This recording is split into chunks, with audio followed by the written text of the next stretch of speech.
CM Nara Chandrababu Naidu ఈవేళ కడప జిల్లాలో పర్యటించనున్నారు. జమ్మలమడుగు మండలంలో ఆయన పర్యటిస్తారు.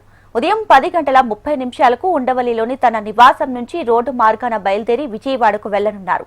ఇక అక్కడి నుంచి హెలికాప్టర్లో బయలుదేరి మధ్యాహ్నం 12:15 జమ్మలమడుగు చేరుకుంటారు. అక్కడి నుంచి రోడ్డు మార్గంలో గూడెం చెరువు గ్రామానికి చేరుకుంటారు. అక్కడ ఎన్టీఆర్ భరోసా పెన్షన్లను ఇంటింటికి వెళ్లి లబ్ధిదారులకు పంపిణీ చేయనున్నారు. రైట్, ఇక ఏపీ సీఎం నారా చంద్రబాబు నాయుడు కడప జిల్లా పర్యటనకు సంబంధించి లేటెస్ట్ అప్డేట్స్ మా ప్రతినిధి చంద్రమోహన్ లైవ్ లో అందించడానికి సిద్ధంగా ఉన్నారు. చంద్రమోహన్.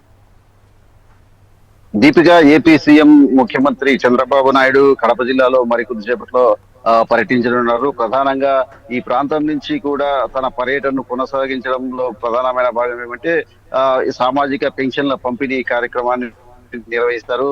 ఈ రోజు ఉదయం 11:45 కడప ఎయిర్పోర్ట్ కు చేరుకునే చంద్రబాబు నాయుడు అనంతరం జమ్మలమడుగులోని పాలిటెక్నికల్ ప్రాంతంలో ఉన్న హెలిప్యాడ్ వద్దకు చేరుకుంటారు. అక్కడి నుంచి గూడెం చెరువుకు చేరుకుంటారు. అక్కడ సామాజిక పెన్షన్ల పంపిణీ కార్యక్రమంలో పాల్గొంటారు.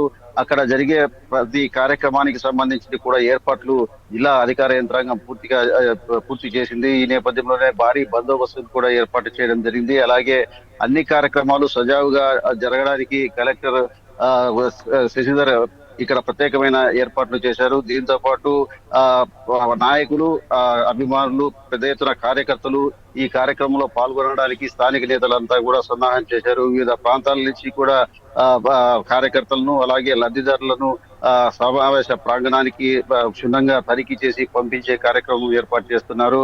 ఈ నేపథ్యంలోనే చంద్రబాబు ప్రత్యేకంగా కడప జిల్లాలో ఇప్పటికే గతంలో మైదుకూరు అలాగే సంబేపల్లి ప్రాంతాల్లో కూడా సామాజిక పెన్షన్ల పంపిణీ కార్యక్రమంలో పాల్గొనడం జరిగింది. ప్రధానంగా కడప జిల్లాలో జరిగే కార్యక్రమాన్ని ప్రతిష్టాత్మకంగా తీసుకుని ఇక్కడి అధికారులు ప్రత్యేకమైన చర్యలు చేపట్టారు. అంతేకాకుండా ఈ ప్రాంతంలో కొంత పట్టు నిలుపుకునేందుకు అలాగే తన ప్రభుత్వం యొక్క ప్రభావం ప్రజలకు పైన పడేలా చూసేందుకు ప్రత్యక్షంగా ప్రజలతో మమేకం కానున్నారు చంద్రబాబు నాయుడు. అలాగే ఇక్కడ జరిగే కార్యకర్తల సమావేశంలో కూడా పాల్గొనున్నారు. అనంతరం గండికోటకు వెళ్లి గూడెం చెరువు నుంచి గండికోటకు వెళ్లి గండికోట ప్రాంతంలో కూడా ఆయన పర్యటించున్నారు. గండికోట చారిత్రాత్మక నేపథ్యం ఉన్న టూరిజం ప్లేసు. అక్కడ కూడా కొన్ని అభివృద్ధి కార్యక్రమాలకు శంకుస్థాపన చేసే కార్యక్రమం ఉంది. ఈ నేపథ్యంలో ప్రత్యేకంగా రాయలసీమ ప్రాంతానికి సంబంధించి పలు అభివృద్ధి పనులు, సంక్షేమ కార్యక్రమాలకు సంబంధించి కూడా ఈ సభ నుంచి, ప్రజావేదిక నుంచి చంద్రబాబు వినిపించే అవకాశం ఉంది. ఈ ప్రాంతంలో